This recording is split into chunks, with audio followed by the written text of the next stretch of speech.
الحمد لله رب العالمين والعاقبة للمتقين والصلاة والسلام على سيد الأنبياء والمرسلين وعلى آله وأصحابه ومن تبعهم بإحسان إلى يوم الدين. اللهم صل على روح محمد في الأرواح وصل على جسد محمد في الأجساد وصل على قبر محمد في القبور. رب اشرح لي صدري ويسر لي أمري واحلل عقدة من لساني يفقهوا قولي. سبحان ربك رب العزة عما يصفون وسلام على المرسلين والحمد لله رب العالمين. گزشتہ نشست میں اس بات کا تذکرہ کیا گیا تھا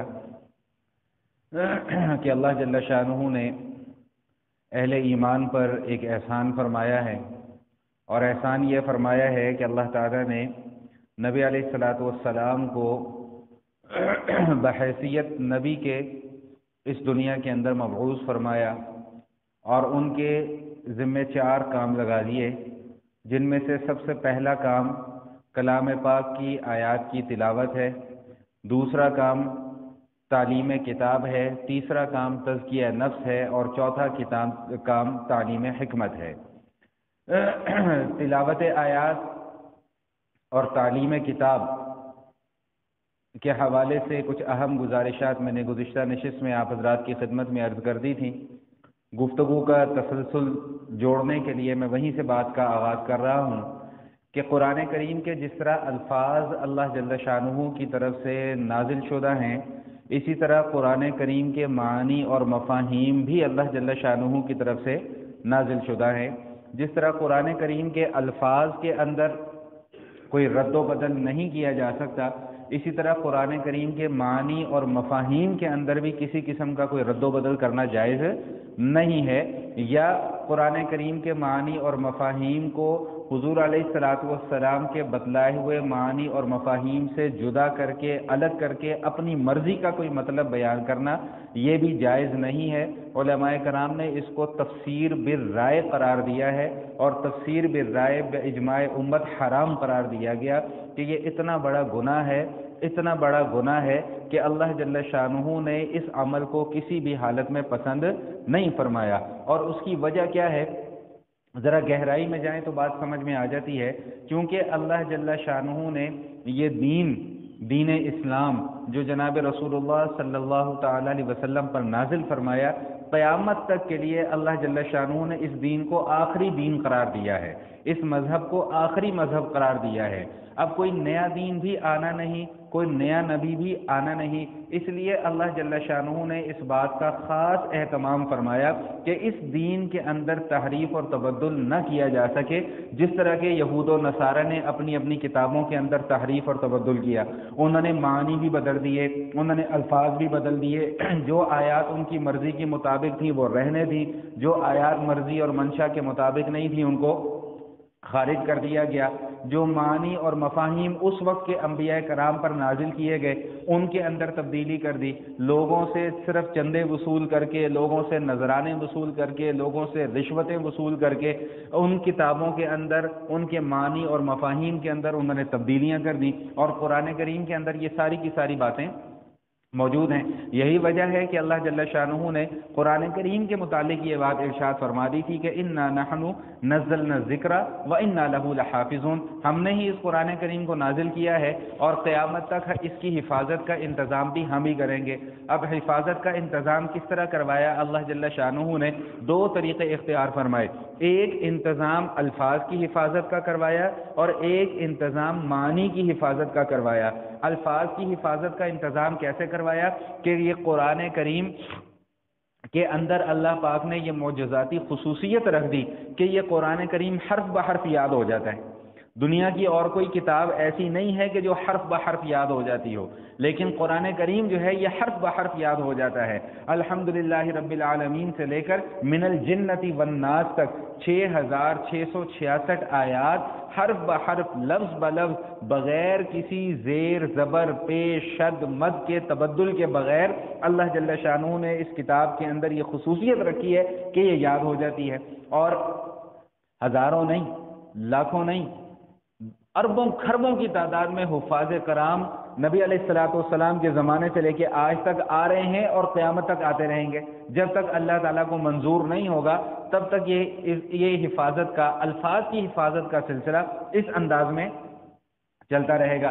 اسی طرح اللہ جل شانہ نے اس کے معنی کی حفاظت کا بھی انتظام فرمایا، اور وہ معنی کی حفاظت کا انتظام اس انداز میں فرمایا کہ اللہ جل شانہ نے قیامت تک کے لیے ایک جماعت ایسی قائم فرما دی کہ جو حق پر قائم رہنے والی جماعت ہے، کہ اگر کوئی اس کے معنی اور مفاہیم میں رد و بدل کرنے کی کوشش بھی کرتا ہے تو وہ ان کے اوپر نقد کرتی ہے، وہ ان کا تعاقب کرتی ہے اور ان کے معنی اور مفاہیم کو غلط قرار دیتی ہے، اور نبی علیہ الصلوۃ والسلام کے بیان فرمودہ معنی اور مفاہیم کو درست قرار دیتی ہے۔ تو یہ تو اللہ کے حبیب صلی اللہ تعالی وسلم نے بھی ارشاد فرما دیا تھا کہ ایک جماعت ایسی ہوگی تم میں سے جو قیامت تک حق پر قائم رہے گی۔ اس امت کی جہاں اور بہت ساری خصوصیات ہیں، ان میں سے ایک خصوصیت یہ بھی ہے کہ یہ پوری کی پوری امت کا ہر فرد کبھی بھی گمراہی کے اوپر جمع نہیں ہوگا۔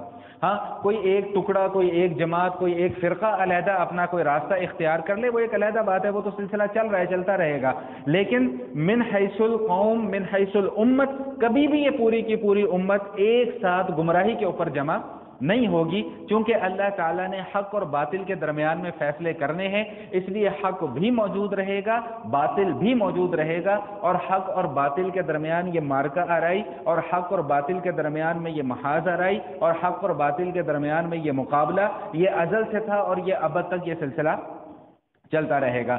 تو اصل جو گفتگو کا مقصد تھا وہ یہ کہ تعلیم کتاب، کہ نبی علیہ الصلوۃ والسلام صرف الفاظ کی تلاوت کر کے ہی بیان نہیں فرماتے، بلکہ اس کے جو معنی اور اس کے جو مفاہیم ہیں وہ بھی اللہ کے حبیب صلی اللہ تعالی علیہ وسلم ہی بیان فرماتے ہیں، اور ہمارے لیے بھی وہی معنی اور وہی مفاہیم قابل قبول اور قابل اعتبار ہیں۔ آج کوئی شخص اگر اٹھ کر یہ کہے کہ جی یہ معنی قرآن کریم کی آیت کا ایسے نہیں ایسے ہے، تو اس کے اس قول کو اٹھا کر ردی کی ٹوکری میں پھینک دیا جائے گا۔ کیوں؟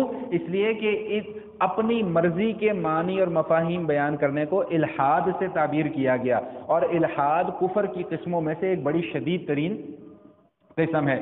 تو اسی لیے میں ہمیشہ یہ بات عرض کیا کرتا ہوں کہ ہمارے ہاں جہاں اور بہت سارے المیے ہیں، ان میں سے ایک المیہ یہ بھی ہے کہ آج جس کا دل کرتا ہے وہ قرآن کریم کا ترجمہ پڑھتا ہے، اور ترجمہ پڑھنے کے بعد وہ اپنے آپ کو مفسر سمجھنا شروع کر دیتا ہے، حالانکہ صرف اردو کا ترجمہ پڑھ لینا یہ مفسر بننے کے لیے یہ کافی نہیں ہے۔ کوئی یہ نہ سمجھے کہ مولوی صاحب یہ کہہ رہے ہیں کہ جی قرآن کریم کا ترجمہ نہ پڑھو، بھائی ترجمہ ضرور پڑھو، کون آپ کو ترجمہ پڑھنے سے منع کرتا ہے، لیکن ترجمہ پڑھنے کے ساتھ ساتھ جہاں مشکل مقامات ہیں، جہاں کے مسائل آپ سمجھ نہیں سکتے، ایک عام آدمی نہیں سمجھ سکتا، وہاں پر آپ اپنے کسی استاد سے، کسی بڑے سے رہنمائی ضرور حاصل کریں۔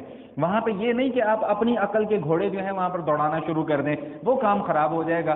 لوگ یہ کہتے ہیں جی قرآن یہ کہتا ہے کہ وَلَقَدْ يَسَّرْنَا الْقُرْآنَ لِلذِّكْرِ فَهَلْ مِن مُدَّكِرٍ، کہ ہم نے قرآن کریم کو نصیحت حاصل کرنے کے لیے آسان بنا دیا، تو ہے کوئی نصیحت حاصل کرنے والا؟ تو لوگ ہم پر یہ اعتراض کرتے ہیں جی قرآن تو کہہ رہا ہے کہ نصیحت حاصل کرنا آسان ہے، آپ کہتے ہیں کہ جی قرآن کریم مشکل ہے۔ تو ہم ان کو پھر اس بات کا یہ جواب یہ دیتے ہیں، میں کم از کم یہ جواب دے رہا ہوں، میں نے کسی کتاب میں یہ جواب پڑھا نہیں ہے، یہ اللہ پاک نے آپ حضرات کی برکت سے میرے ذہن کے اندر ڈالا ہے کہ بھئی قرآن کریم کیا کہہ رہا ہے کہ ہم نے نصیحت حاصل کرنے کے لیے قرآن کو آسان بنایا، تو بھئی جو نصیحت حاصل کرنے والے مقامات ہیں ان سے نصیحت حاصل کرو، جہاں پر احکام اور مسائل بیان ہوتے ہیں وہاں پر اپنی ٹانگ نہ اڑاؤ، جو ہم پنجابی میں کہتے ہیں نا اتھے جا کے اپنی لچ نہ تلو۔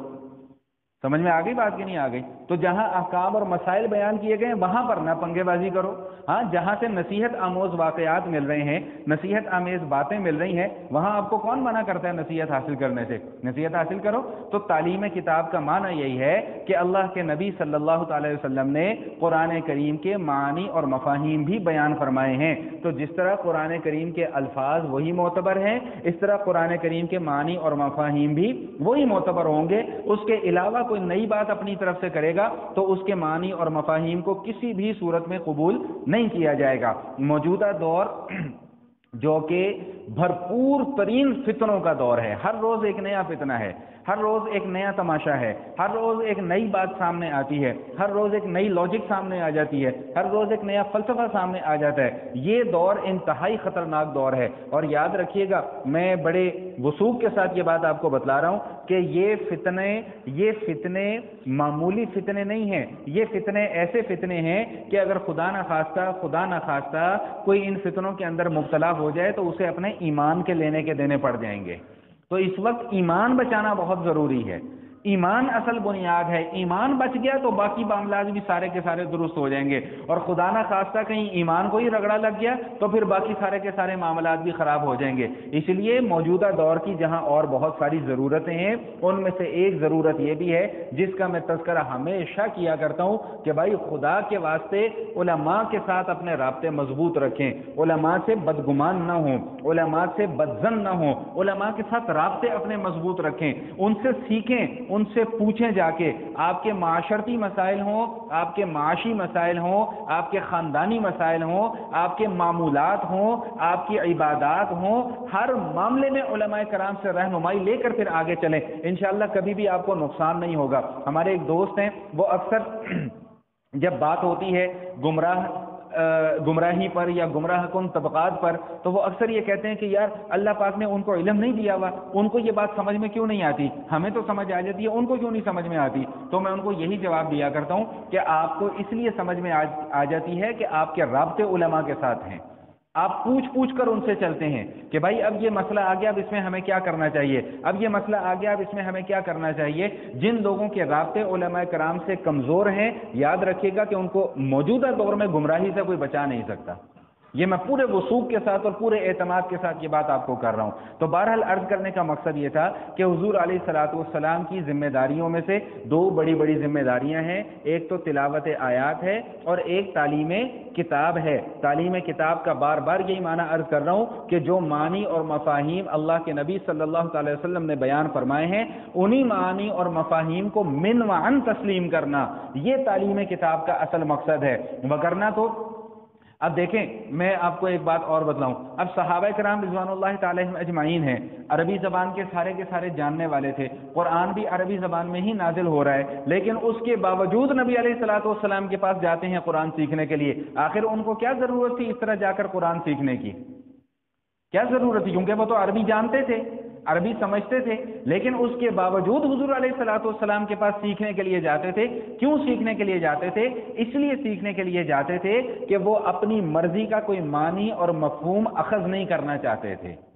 وگرنہ تو ان سے بڑے عربی دان تو اس وقت تھا ہی کوئی نہیں ان سے بڑا عربی دان، لیکن اس کے باوجود وہ حضور کے پاس جا رہے ہیں. میں نے گزشتہ نشست میں بھی آپ کو بتلایا تھا کہ حضرت عمر رضی اللہ تعالیٰ عنہ کو صرف سورہ بقرہ سیکھنے میں 3 سال لگے تھے، اور بعض روایات میں آتا ہے کہ 10 سال لگے تھے صرف سورہ بقرہ کو سیکھنے میں.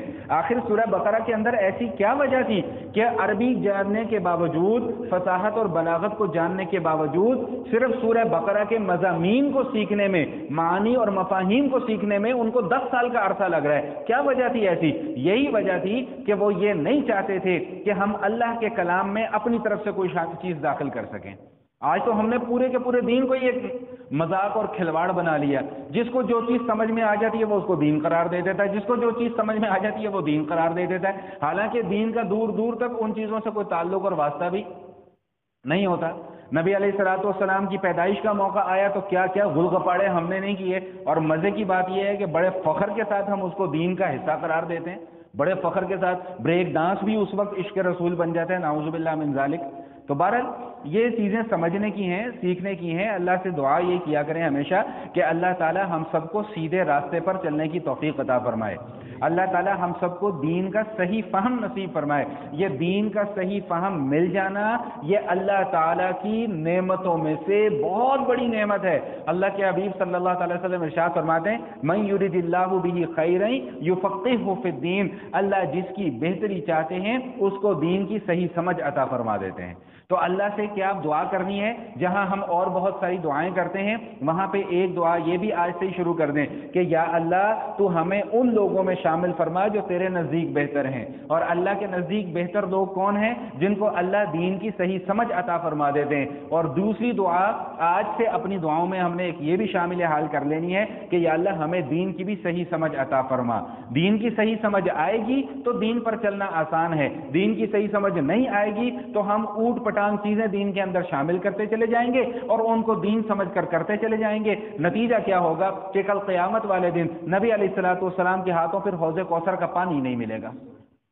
حدیث شریف میں آتا ہے کہ نبی علیہ الصلوۃ والسلام فرماتے ہیں کہ میں حوض کوثر پر ہوں گا، قیامت میں حوض کوثر پر ہوں گا، اور وہاں پر میں انتظار کر رہا ہوں گا اپنے امتیوں کا، میرے امتی آئیں گے، میں ان کو پانی پلاؤں گا۔ ایک جماعت میری طرف آ رہی ہوگی تو فرشتے اس جماعت کو میرے پاس آنے سے روک دیں گے، تو حضور فرماتے ہیں کہ میں ان کو کہوں گا آنے دو آنے دو، یہ تو میرے اپنے ہیں، یہ تو میرے اپنے لوگ ہیں، ان کو آنے دو۔ تو فرشتے عرض کریں گے کہ یا رسول اللہ صلی اللہ علیہ وسلم یہ آپ کے اپنے نہیں ہیں، یہ صرف نام کے آپ کے ہیں، یہ کام کے آپ کے نہیں ہیں۔ اور نبی علیہ الصلوۃ والسلام کو بتلایا جائے گا کہ آپ نہیں جانتے کہ آپ کے اس دنیا سے پردہ فرما جانے کے بعد ان لوگوں نے آپ کے دین کے اندر کتنی نئی نئی چیزیں ایجاد کر لی تھیں۔ آقا علیہ الصلوۃ والسلام اس موقع پہ ارشاد فرمائیں گے، یہ الفاظ حدیث کے الفاظ ہیں، سحقاً سحقاً لمن غیر دینی۔ اس کا عربی ترجمہ بڑا سخت ہے، عربی کے یہ الفاظ بڑے سخت ہیں، جس کو ہم اردو میں یہ کہتے ہیں کہ دفع ہو جاؤ، دور کر دو ان لوگوں کو، دور کر دو۔ اب ذرا سوچئے کہ حضور علیہ الصلوۃ والسلام کا یہ فرما دینا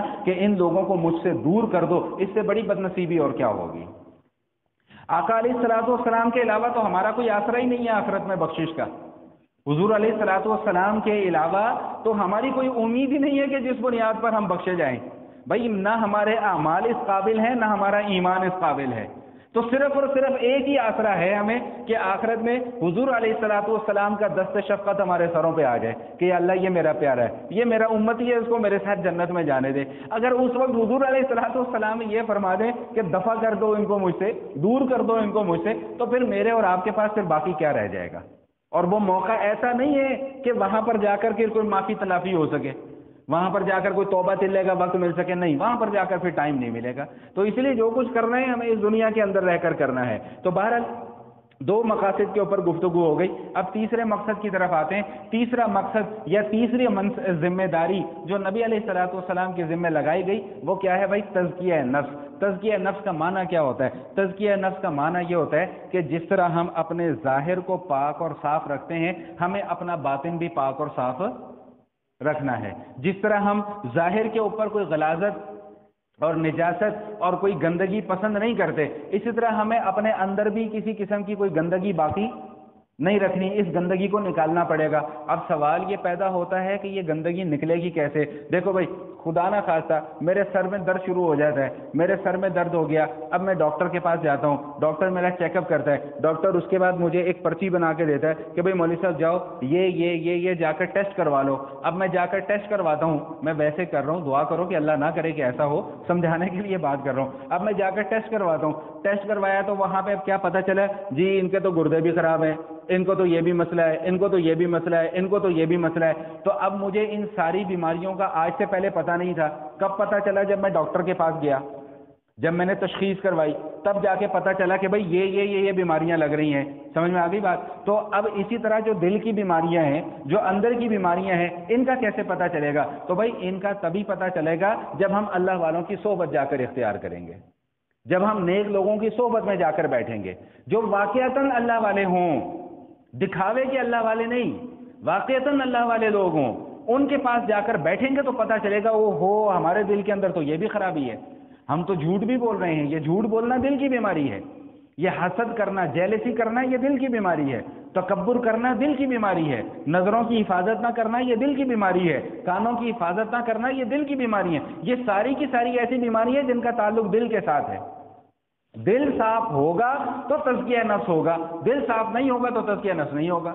اللہ تعالیٰ نے ہمیں جو زندگی عطا فرمائی ہے، یہ زندگی کیوں دی ہے؟ بھئی یہ زندگی کھیل تماشے کے لیے تو اللہ پاک نے دی نہیں ہے، یہ زندگی اس لیے دی ہے کہ وما خلقت الجن والانس الا لیعبدون، بھئی میری بندگی اختیار کرو۔ اب بندگی کس چیز کا نام ہے؟ بندگی اختیار کرنا صرف اس چیز کا نام نہیں ہے کہ دن میں 5 نمازیں پڑھ لی، نماز پڑھنے کے بعد اب جھوٹ بھی بول رہے ہیں، نماز پڑھنے کے بعد اب کاروبار میں ڈنڈی بھی مار رہے ہیں، نماز پڑھنے کے بعد اب دھوکہ بھی دے رہے ہیں، نماز پڑھنے کے بعد اب رشوت بھی کھا رہے ہیں، نماز پڑھنے کے بعد اپنے عہدوں کا ناجائز استعمال بھی کیا جا رہا ہے، تو بھئی یہ تو بندگی نہیں ہے۔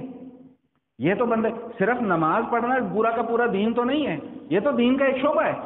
ہم نے نماز کو ہی پورا کا پورا دین سمجھ لیا، ہم 5 نمازیں پڑھ لیتے ہیں، اللہ کے اوپر بڑا احسان کرتے ہیں، اللہ جی ہم نے 5 نمازیں پڑھ لی، بھائی کون سا تیر مار لیا 5 نمازیں پڑھ لی، باقی سارے کے سارے معاملات تو ویسے کے ویسے ہی چل رہے ہیں۔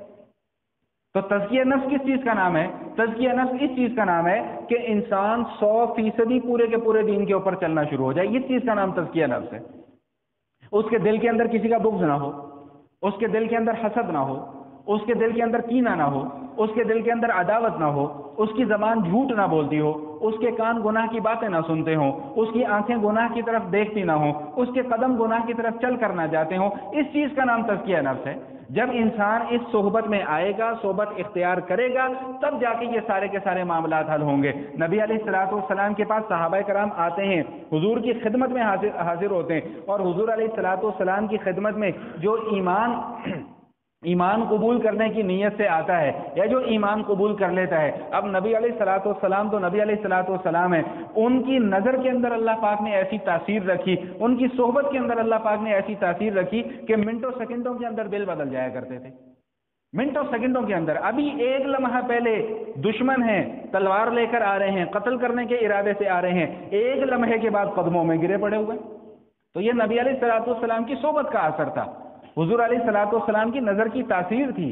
آج ہمیں بھی وہ صحبت اختیار کرنی پڑے گی۔ میں نے ایک آغاز گفتگو میں کیا بات عرض کی کہ اللہ تعالیٰ نے اس دین کی حفاظت کا پورا انتظام فرمایا ہے، اور دین کی حفاظت صرف الفاظ یا معنی کی حد تک محدود نہیں ہے۔ حضور علیہ الصلوۃ والسلام کی ایک ایک ادا کو اللہ پاک نے محفوظ کرنے کا انتظام فرمایا ہے، اور وہ ادا کیسے محفوظ ہوگی کہ علماء اور صلحاء کا سلسلہ چلتا آ رہا ہے، اور انشاءاللہ جب تک اللہ کو منظور ہوگا یہ چلتا رہے گا۔ تو علماء صلحاء کی صحبت اختیار کریں گے تو جا کے یہ سارے کے سارے معاملات سیدھے ہوں گے، نہیں صحبت اختیار کریں گے تو پھر جس طرح دگڑ مگڑ معاملہ چل رہا ہے ساری زندگی پھر اسی طرح یہ چلتا رہے گا، پھر کوئی روکنے ٹوکنے والا بھی نہیں ہوگا۔ اور قرآن کریم میں تزکیہ نفس کے اوپر کتنی اہمیت بیان کی گئی ہے، ایک نہیں، دو نہیں، تین نہیں، کئی مقامات پر اللہ جل شانہ نے اس مضمون کو بیان فرمایا، قد افلح من تزکا، بھائی کامیاب وہ ہے جس نے اپنا نفس کا تزکیہ کر لیا، قد افلح من زکاہا وقد خاب من دساہا، کامیاب وہ ہے جس نے اپنے نفس کا تزکیہ کر لیا، اور ناکام اور نامراد وہ ہے جس نے نفس کی اصلاح کی کوشش ہی نہ کی۔ یہ جو علماء بار بار کہتے ہیں نا جی نفس کی اصلاح کرو، نفس کی اصلاح کرو، نفس کی اصلاح کرو، یہ نفس ہے کیا؟ یہ کس بیماری کا نام ہے نفس؟ یہ ہمارے اندر کے جو خیالات ہیں، میں آسان لفظوں میں، علماء نے تو بڑی باریک تقریریں اس کے اوپر کی ہیں، میں آسان لفظوں میں اس کو آپ کو سمجھا رہا ہوں کہ ہمارے اندر جو خیالات کا مجموعہ ہے وہ نفس ہے۔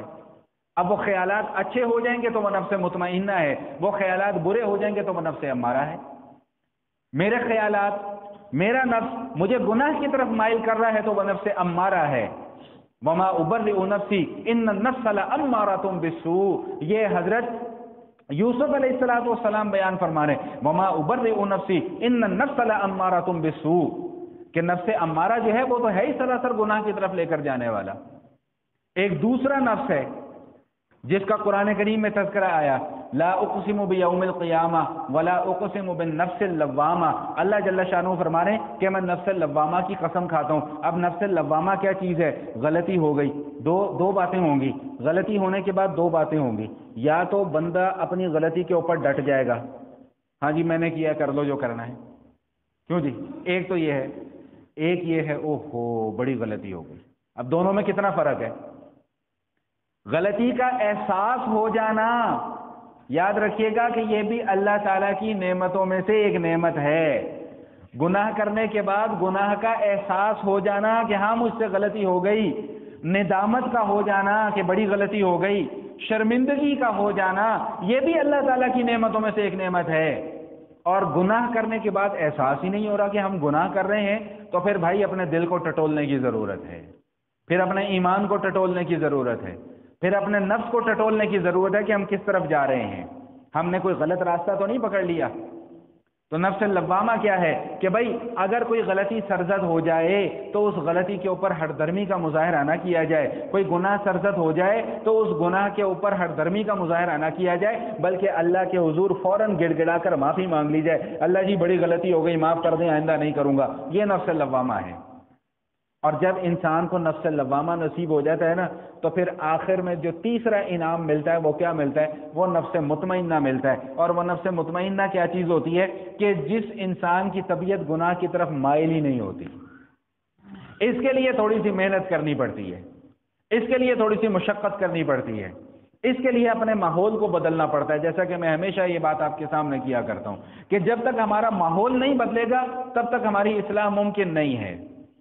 میں ایک مثال آپ کو دیا کرتا ہوں کہ ابھی آپ مسجد کے اندر بیٹھے ہوئے ہو، سب کی توجہ میری طرف ہے، سب کان کھول کر جناب بڑی توجہ کے ساتھ باتیں سن رہے ہیں، ہو سکتا ہے دل کے اندر باتیں اتر بھی رہی ہوں، ہو سکتا ہے اندر ہر کوئی یہ ارادہ بھی کر رہا ہو جی نہیں جی بس آج سے ہم پکے، آج کے بعد ہم جھوٹ نہیں بولیں گے، آج کے بعد ہم یہ نہیں کریں گے، آج کے بعد ہم وہ نہیں کریں گے۔ یہ ماحول کا اثر ہے، لیکن جیسے ہی اس مسجد کے ماحول سے باہر نکلتے ہیں پھر اپنی ڈگر پہ چل پڑتے ہیں۔ تو ماحول جب تک نہیں بدلا جائے گا بھائی، تب تک معاملات سیدھے نہیں ہوں گے۔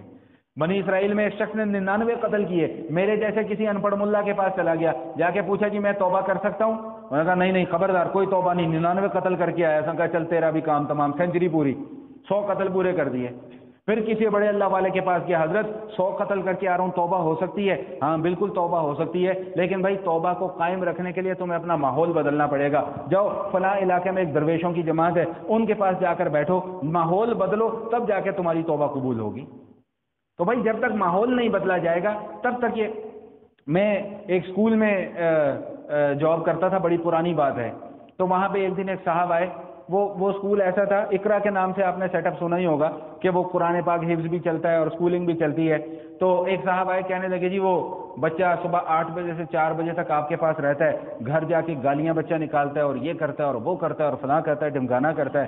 تو میں نے کہا بھائی بات یہ ہے کہ ہمارے پاس تو رہا 8 بجے سے 4 بجے تک، مجھے یہ بتائیں کہ 4 بجے کے بعد بچے کی کیا مصروفیت ہوتی ہے؟ میں نے کہا جی بس جیسے ہی گھر جاتا ہے ریموٹ پکڑتا ہے، ٹی وی چلا لیتا ہے، اور بڑے فخر سے بتا رہے ہیں، کبھی گانے دیکھنا شروع کر دیتا ہے، کبھی فلمیں دیکھنا شروع کر دیتا ہے، کبھی کارٹون دیکھنا شروع کر دیتا ہے۔ تو میں نے کہا یار بڑی سمجھداری کا کام کیا، ہمارے پاس تو 8 سے 4 تک چھوڑتے ہو، اور جتنا وقت بچہ ہمارے پاس رہتا ہے قرآن کریم کے علاوہ بچہ کچھ اور پڑھتا نہیں، اور اپنے گھر کا ماحول جو تم مجھے یہ بتا رہے ہو، اور میں کہا گلا پھر ہم سے آ کے کرتے ہو کہ جی بچہ گالیاں نکالتا ہے، بچہ بدتمیز ہو گیا ہے۔ تو مقصد کہنے کا یہ ہے کہ ماحول ہم نے جب تک بدلنا ہی نہیں ہے اپنے آپ کو، تو ہم کیسے اپنے آپ کو بدل سکیں گے؟ تو اس لیے تزکیہ نفس کا جو بنیادی اصول ہے نا، جو بنیادی اصول وہ ہے ماحول کی تبدیلی۔ جب تک ماحول کے اندر تبدیلی نہیں ہوگی تزکیہ نفس میں ممکن نہیں ہے۔ وذالک جزاء من تزکا، اللہ تعالیٰ انعامات بیان فرماتے ہیں کہ بھئی جنت میں یہ ملے گا، یہ ملے گا، یہ ملے گا، یہ ملے گا، یہ ملے گا، اور آخر میں بیان فرما دیا کہ وذالک جزاء من تزکا، ملے گا کن کو؟ جنہوں نے اپنے نفس کی اصلاح کی ہوگی، جنہوں نے اپنے نفس کا تزکیہ کیا ہوگا۔ موسیٰ علیہ السلام کو کیا حکم دیا جا رہا ہے؟ اذهب الى فرعون انه طغى، بھائی جاؤ فرعون کے پاس جاؤ، جا کر اسے تبلیغ کرو۔ کیوں؟ انه طغى، کہ وہ حد سے باہر نکل گیا ہوا ہے، وہ سرکش ہو گیا ہوا ہے، وہ اتنی سرکشی پہ تل گیا ہے کہ اس نے خدائی کا دعویٰ کر دیا ہے۔ یاد رکھیے گا کہ یہ باتیں ہمیں بڑی اچنبھے کی لگتی ہیں، جی کیسے ان لوگوں نے خدائی کا دعویٰ کر دیا؟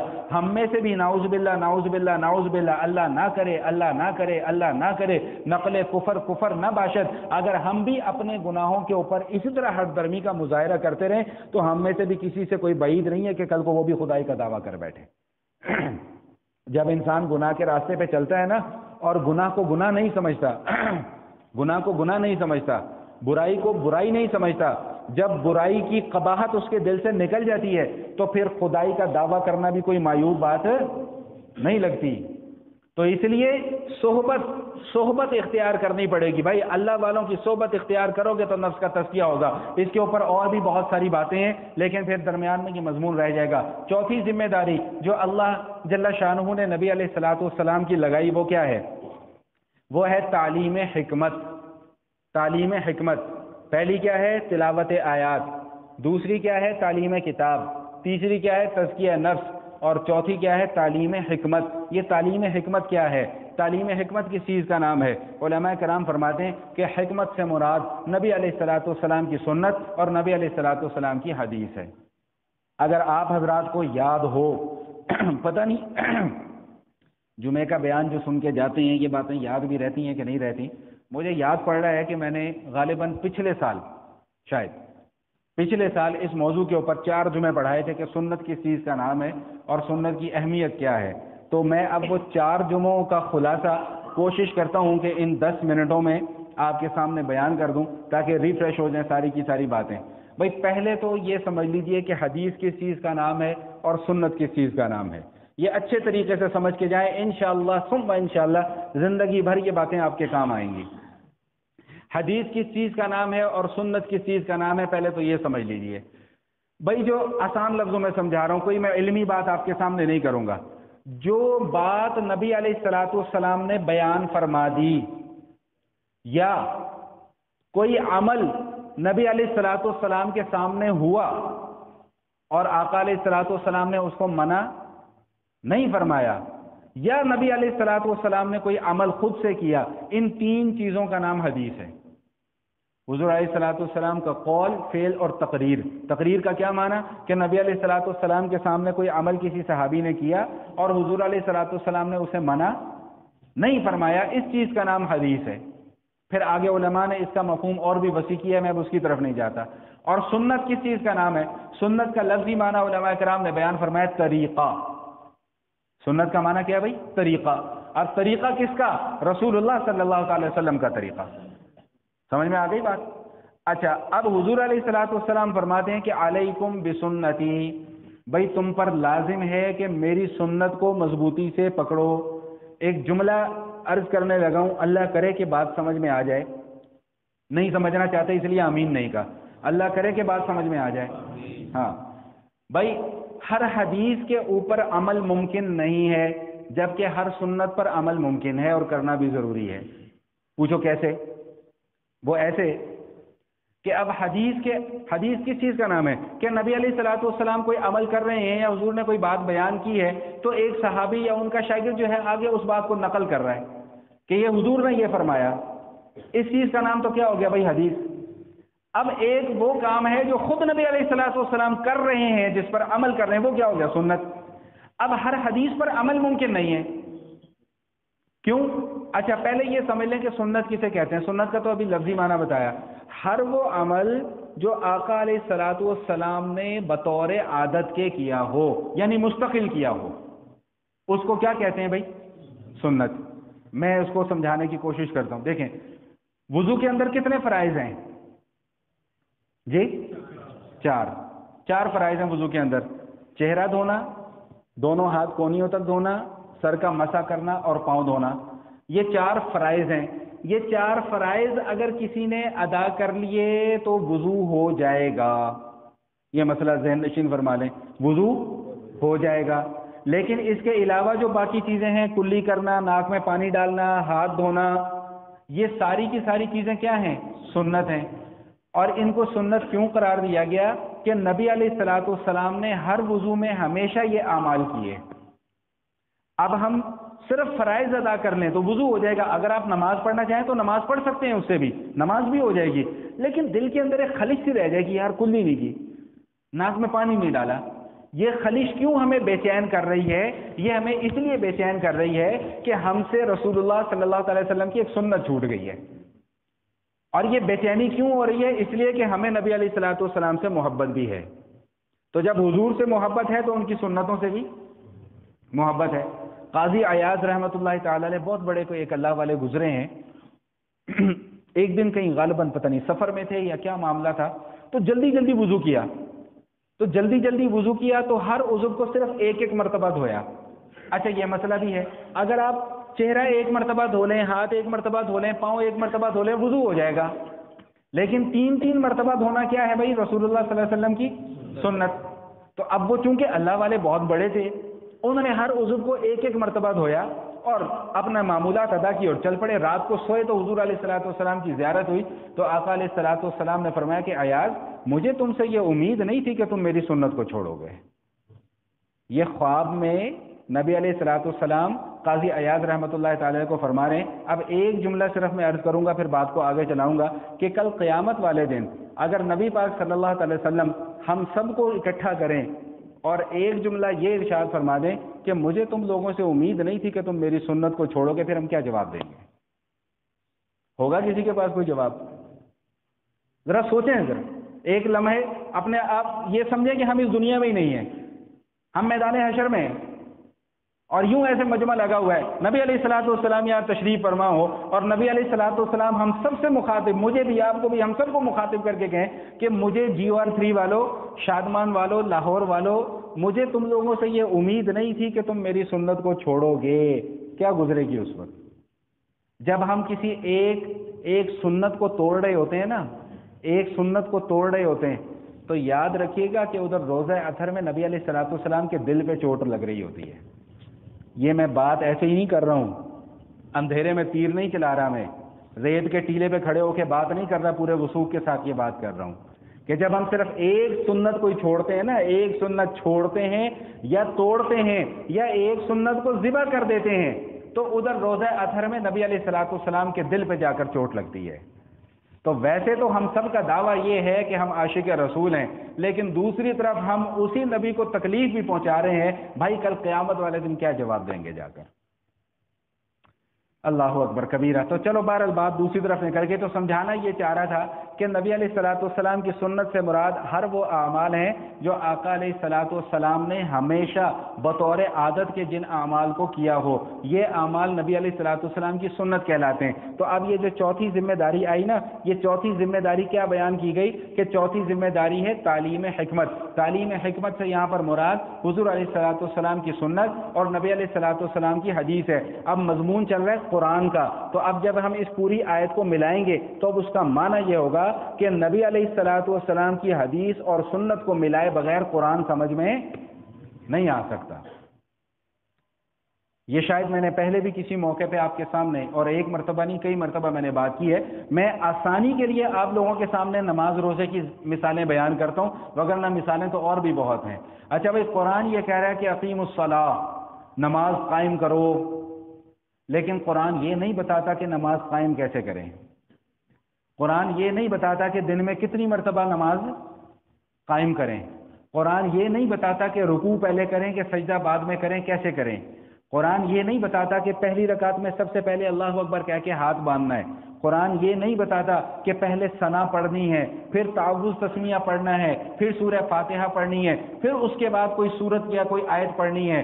قرآن یہ نہیں بتاتا کہ پھر اس کے بعد اللہ اکبر کہہ کے رکوع میں جانا ہے. قرآن یہ نہیں بتاتا کہ سمیع اللہ لمن حمیدہ کہہ کے کھڑا ہو جانا ہے. یہ ساری کی ساری چیزیں ہمیں کہاں سے جا کر پتہ چل رہی ہیں؟ نبی علیہ الصلوۃ والسلام کی سنت اور نبی علیہ الصلوۃ والسلام کی حدیث سے.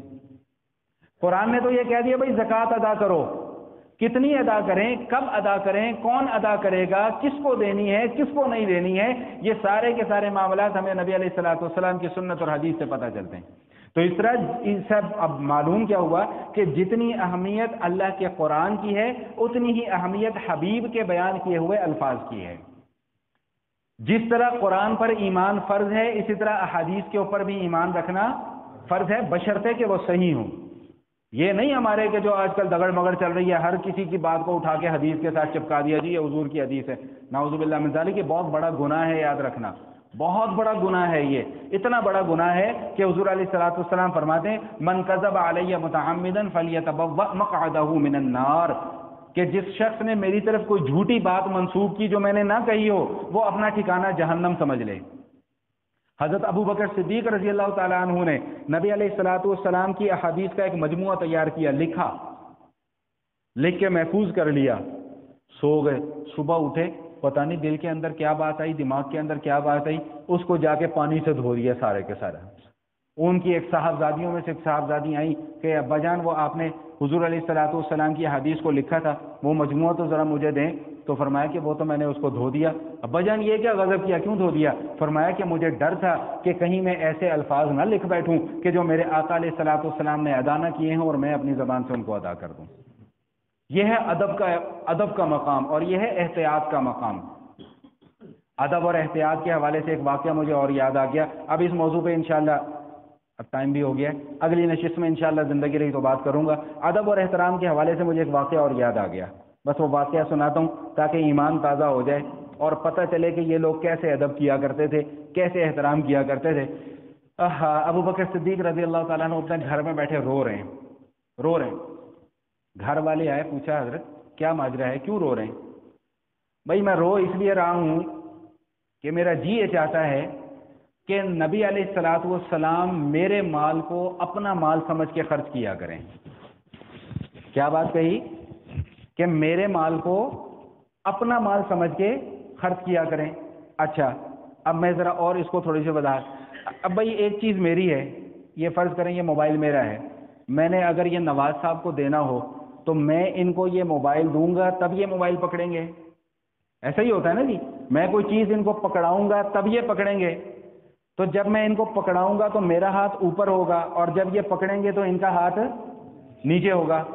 اب یہ بات سمجھ میں آ گئی، اب آگے چلو۔ اب حضرت ابوبکر صدیق رو رہے ہیں، کیا کہہ رہے ہیں کہ میں چاہتا ہوں کہ میرا مال نبی علیہ الصلوۃ والسلام اپنا مال سمجھ کے خرچ کیا کریں، لیکن حضور نے ہی یہ فرمایا ہے کہ بھائی دینے والا ہاتھ اوپر اور لینے والا ہاتھ نیچے ہوتا ہے، تو میری غیرت اس بات کو گوارا نہیں کرتی کہ میں نبی علیہ الصلوۃ والسلام کو کوئی چیز پکڑاؤں تو میرا ہاتھ اوپر ہو اور حضور کا ہاتھ نیچے ہو، میری غیرت یہ گوارا نہیں کرتی ہے۔ تو اب میں رو اسی لیے رہا ہوں، اللہ سے دعائیں اسی لیے مانگ رہا ہوں کہ اللہ کے حبیب صلی اللہ علیہ وسلم یا اللہ کوئی ایسے اسباب پیدا فرما دے کہ مجھے نبی علیہ الصلوۃ والسلام کو دینے کی ضرورت نہ پڑے، حضور خود میرے مال سے جتنا چاہیں لینا چاہیں اتنا مال جو ہے وہ حاصل کر لیں۔ چنانچہ ایسے ہی ہوا۔ میں نے شاید پہلے بھی ایک موقع پہ عرض کیا تھا کہ جب یہاں سے دعا نکلتی ہے نا تو پھر وہ عرش کے پردے پھاڑتے ہوئے براہ راست پھر وہ سارے آسمانوں کے پردے پھاڑتے ہوئے براہ راست اللہ کی عرش پر پہنچتی ہے، اللہ کے عرش سے جا کے ٹکراتی ہے، اللہ کی عرش کو ہلا دیتی ہے، تو پھر اللہ تعالیٰ کی رحمت بھی جوش میں آتی ہے۔ اس وقت پتہ نہیں کس انداز میں انہوں نے یہ دعا مانگی ہوگی، کس جذبے کے تحت یہ دعا مانگی ہوگی کہ اللہ پاک نے ان کی دعا کو قبول فرمایا۔ اور جب تک نبی علیہ الصلوۃ والسلام کی زندگی رہی، آقا علیہ الصلوۃ والسلام حضرت ابوبکر صدیق رضی اللہ تعالیٰ عنہ کا مال اپنا مال سمجھ کر خرچ کرتے رہے، اور زندگی کے آخری ایام میں ایک سند بھی جاری فرما دی کہ جتنا نفع مجھے ابو بکر کے مال نے دیا مجھے اور کسی کے مال نے نہیں دیا، اور ایک سند اور بھی یہ جاری فرما دی کہ جس نے اس دنیا کے اندر میرے ساتھ کوئی خیر کا معاملہ کیا میں نے اس سب کا بدلہ چکا دیا ہے سوائے ابو بکر کے، کہ ابو بکر کے جو احسانات مجھ پر ہیں اس کا بدلہ اس کو اللہ ہی دے گا۔ وآخر دعوانا ان الحمدللہ رب العالمین۔